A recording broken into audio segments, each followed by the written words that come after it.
Bismillahirrahmanirrahim. Rabbi shrah li sadri wa yassir li amri.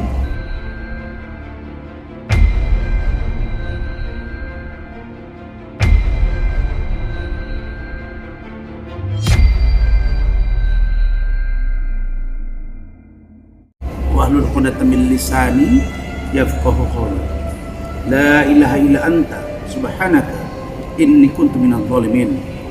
Allahumma rabban nas adhibil ba'sa wasfi antas safi la sifan illa sifauka sifan la yughadiru sakon. Banyak yang nanya ke saya, ini apa ini? Itu tanda saya orang beragama, mengerti hukum dunia, hukum akhirat. Itulah yang membedakan saya. Pertama, saya mohon supaya Allah meluruskan lidah saya, tidak melenceng, dan supaya kalian faham maksud saya. Yang kedua, saya berlindung kepada Allah dari kezoliman manusia, dari jin-jin, kejahatan syaitan. Yang ketiga, saya bermohon pada Allah mengangkat seluruh penyakit pada diri saya tanpa bekas, dan mengangkat semua penyakit perbuatan manusia pada diri saya tanpa bekas. Jadi, dan apa yang saya lakukan adalah obat bagi diri saya, karena Al-Quran, agama saya, kitab saya adalah obat bagi saya untuk saya menuju ke benar. Nah, itu maksudnya ya. Jadi saya bacakan itu sesuai dengan perintah ayah saya. Saudara-saudara sekalian, saya respon ini sebagaimana saya katakan sebenarnya sudah saya menghindari. Cukuplah lewat Instagram saya. Dan saya terima kasih, Instagram saya itu sudah menjadi rujukan. Saya dapat informasi sudah sampai bahkan ke Bapak Presiden, kepada para Menteri Kabinet Indonesia Maju, sudah sampai kepada Bapak Kapolri, Bapak Wakapolri, Jaksa Agung, informasi ya yang sampai. Mudah-mudahan saya percaya kemuliaan diberikan Allah kepada saya, dan seluruh orang yang benci kepada saya terbuka hatinya untuk berbuat baik, karena Allah maha membolak-balikkan hati manusia. Karena itu saya sekali lagi bertemu dengan rekan-rekan media semua sebagai hak jawab saya untuk kalian dan dimaklumi seluruh Indonesia. Cuma ke depan sebaiknya lewat kalian semua, saya berharap kurangilah pemberitaan tentang saya. Cukuplah sudah. Ini sudah akhir bulan 7, Bapak Ibu sekalian. Besok bulan Agustus, saya sudah bilang, ini sudah 8 bulan. Kalau kali 30 hari, sudah berapa ratus episode. Kalau dia sinetron. Jadi, angkatlah figur-figur yang lain. Jangan saya. Karena prinsip hidup saya dan Al-Quran, tidak satu pun yang terjadi terhadap diri hambanya dan makhluknya oleh Allah, termasuk daun yang jatuh dari pohon, semuanya atas izin Allah. Jadi apapun perencanaan kalian, wahai manusia-manusia, wahai orang-orang yang mungkin iri kepada saya, dengki kepada saya, hasad karena keberhasilan saya, kalian tidak akan pernah berhasil. Karena kalian punya perencanaan, Allah yang menentukan. Jadi apa yang saya terima hari ini adalah takdir saya, dan saya hanya menjalankan proses takdir. Karena itu saya berharap bukalah pintu hati kalian semua. Saya mau tanya sekali lagi, salah apa saya kepada Bapak Irjen Pol Purnawirawan Riki Sitohang? Bang, tolonglah abang jawab. Salah apa Razman Arif sama abang? Saya hanya kritik abang. Saya sedikit tersinggung kepada abang, karena abang berbicara di podcast Uya Kuya, di preskon bersama dengan Farhad Abbas, Richard Lee, Dennis kalau ada di situ, mengatakan bahwa saya bukan pengacara Bapak Komjen Pol Budi Gunawan, dan menantang saya menunjukkan surat kuasa. Bahkan teman abang dan dia mengatakan bersama dengan abang akan mengangkat tangan kalau ada surat kuasa saya tunjuk.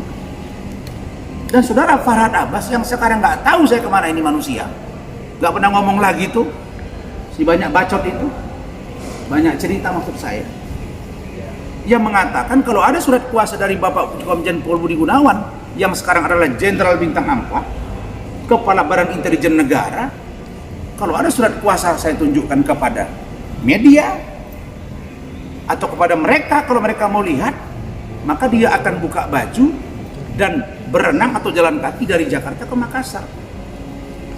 Itu yang harus mereka bertanggungjawabkan. Bukan malah saya katakan saya tidak peduli dengan jenderal kau. Emang salah saya katakan jenderal kau? Memang dia jenderal, memang saya doktor. Terus kalau saya katakan misalnya kalau itu profesor, saya nggak peduli dengan profesor kau, kan sama aja. Saya nggak peduli dengan dokter kau, sama saja. Emang ada di situ yang salah? Kalau saya mengatakan purnawirawan, itu biar lebih terang bahwa purnawirawan itu purna bakti. Kok ada laporan katanya saya di situ membuat keonaran? Keonaran yang mana? Justru makanya Bang, abang jangan terjebak dalam tanda kutip dengan skenario orang. Kita nggak ada masalah. Kan sudah saya bilang, saya tidak mengatakan saya pengacara Pak Budi Gunawan sendiri, bukan. Ada saya, ada Bang Egy Sujana, ada juga Bang Riksi Tohang, ada Bang Magdir, ada Bang Frederick Unadi dan teman-teman. Nah, dan mereka tidak pilah-pilah. Yang beliau katakan bahwa tidak ada 2 surat kuasa. Sekarang saya buka rekamannya. Saya pakai fakta, bos. Jadi tidak saya merekayasa. Kok saya dilaporin? Jangan aneh-aneh gitu loh Bang. Abang yang memulai Bang, maka abang yang mengakhiri. Kita dengerin sama-sama. Ada 2 surat kuasa terlepas dari apapun peran. Tidak ada 2 surat kuasa terlepas dari apapun peran. Saya ulangi ya. Saya nggak mau campur tangan urusan beliau. Karena saya juga ya, tapi saya juga tidak mau ini dibuat jadi mainan seolah-olah ada 2 surat kuasa. Kalau saya menuliskan di sini, Ya. itu tidak.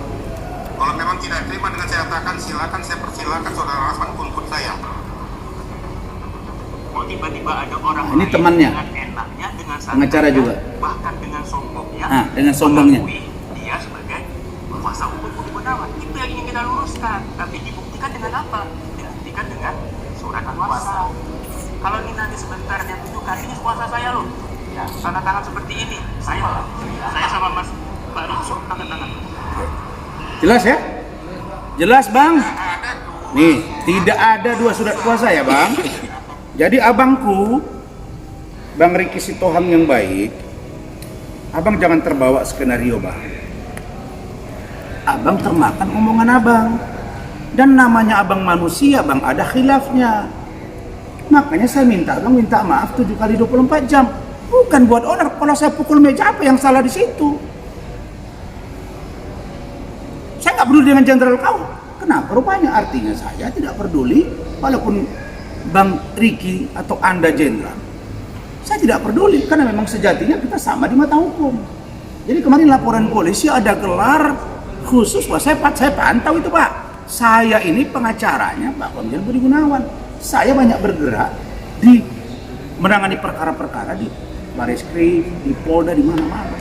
Saya tahu yang namanya Tribrata Polri, saya tahu yang namanya edaran Kapolri, saya tahu yang namanya SOP, saya tahu yang namanya KUHAP dan KUHP.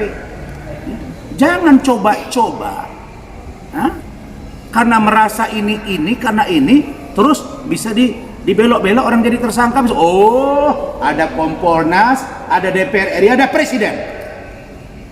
Saya salah satu juru bicara Pak Jokowi Ma'ruf. Saya pertanggungjawabkan itu. Saya ikut diklat. Semua ada pemberitaan. Saya ikut di Indonesia Lawyers Club. Memang bisa Pak saya rekayasa. Dan yang saya tahu bahwa penegakan hukum equal equality before the law, sama di mata hukum. Jadi jangan coba-coba mencoba mengkriminalisasi. Saya akan lawan sampai kemanapun. Dan polisi hari ini sedang dilirik, di mata, dituju oleh banyak publik. Sahabat baik saya, dan tahu masalahnya kan? Jangan ini blunder masalah saya. Saya sudah bilang, saya ini anak jual ayam kampung. Saya jual koran jalan kaki. Sudah saya kali berkali-kali. Saya tinggal di masjid. Saya tidur di tanah beneran. Saya berjual rokok, taruh di leher di pinggir jalan. Saya tidak takut hidup susah, Pak. Karena saya berasal dari orang yang susah. Saya pernah jadi wartawan. Tapi Allah mengatakan bahwa akan mengangkat derajat orang yang berilmu. Karena itulah mungkin Allah memberi rezeki kepada saya. Maka saya percaya, saya tidak mungkin susah lagi. Tapi kalau itu takdir, saya harus jalani. Tapi mudah-mudahan, na'udzubillah, mohon ampun saya kepada Allah, mudah-mudahan Allah menambah rezeki bagi saya. Jadi, saya ingatkan, harusnya fair dong. Farhad Abbas, kau datang sinilah. Bro Rasman, surat kuasamu ternyata ada. Saya mohon maaf ya, saya nggak jadi nih buka baju atau jalan kaki atau berenang dari Jakarta ke Makassar. Halo Adinda Kurasman, ternyata abang salah ucap ini. Ternyata ada 2 surat kuasa. Saya minta maaf. Itu temannya Bang Riki, saya nggak tahu tuh siapa namanya. Aduh, saya salah ngomong saya dengan bangganya, dengan pongahnya, kan begitu. Kalau ada surat kuasa sekarang ditunjukkan ke saya, kami akan angkat tangan, datanglah kalian ketemu saya. Kenapa digoreng-goreng ini barang? Ini sudah nggak sehat. Kalian berupaya untuk menghinakan saya, tapi kalian tidak sadar ini menaikkan saya. Buktinya, banyak stasiun TV yang sudah mengundangi saya, yang ingin datang ke kampung saya, yang ingin tahu kehidupan saya. Ini sudah public figure, saya syukur pada Allah. Tapi menurut saya sudahlah, carilah figur-figur yang lain, karena saya juga ingin menjalani hidup saya secara normal. Kenapa itu? Saya terganggu, jelas. Tapi apakah saya takut? Tidak. Hanya saja ini menurut saya sudah kurang sehat. Oke. Nah, jadi preskon kita hari ini itu dalam rangka satu, terkait dengan laporan. Jangan, saya minta beritanya berimbang loh. Rame-rame melapor dengan Razman. Jangan begitu dong beritanya. Rame-rame saling lapor. Nah, baru enak. Kan saya wartawan, ada yang namanya check and balances information. Kita harus ada asas keberimbangan dong. Apa itu? Rame-rame saling lapor. Mereka melaporkan saya melaporkan mereka. Kan sekarang LP saya ada 7. Uya tanggal 2 ini dipanggil. Tanya dia tuh, datang nggak? 2 Agustus. Denis sama Samsul Caniago tanggal 8. Datang nggak?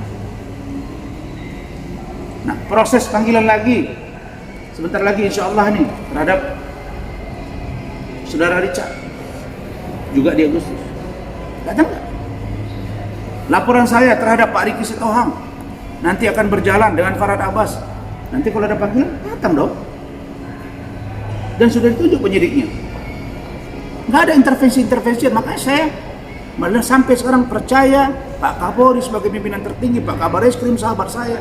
Ya memang sahabat saya, memang kawan saya, memang saya kenal.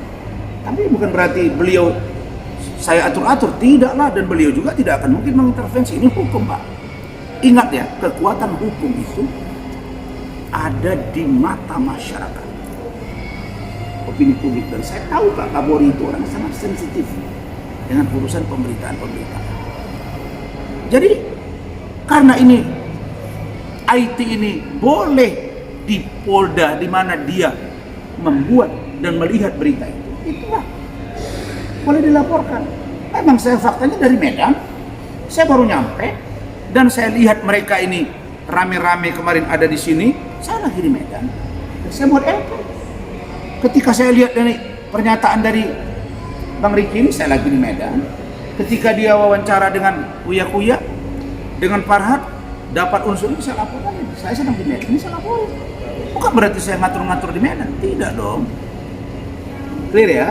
Nah, jadi terkait dengan laporan-laporan ini, mereka melaporkan saya melaporkan mereka. Kalau begitu, sudahi penggiringan opini publik. Turunkanlah tensi pemberitaan. Ini saya mohon kepada kalian ini. Bukan apa-apa. Saya punya keluarga, punya anak, punya istri. Di kampung, mereka juga punya. Saya yakin mereka juga risih pemberitaan ini.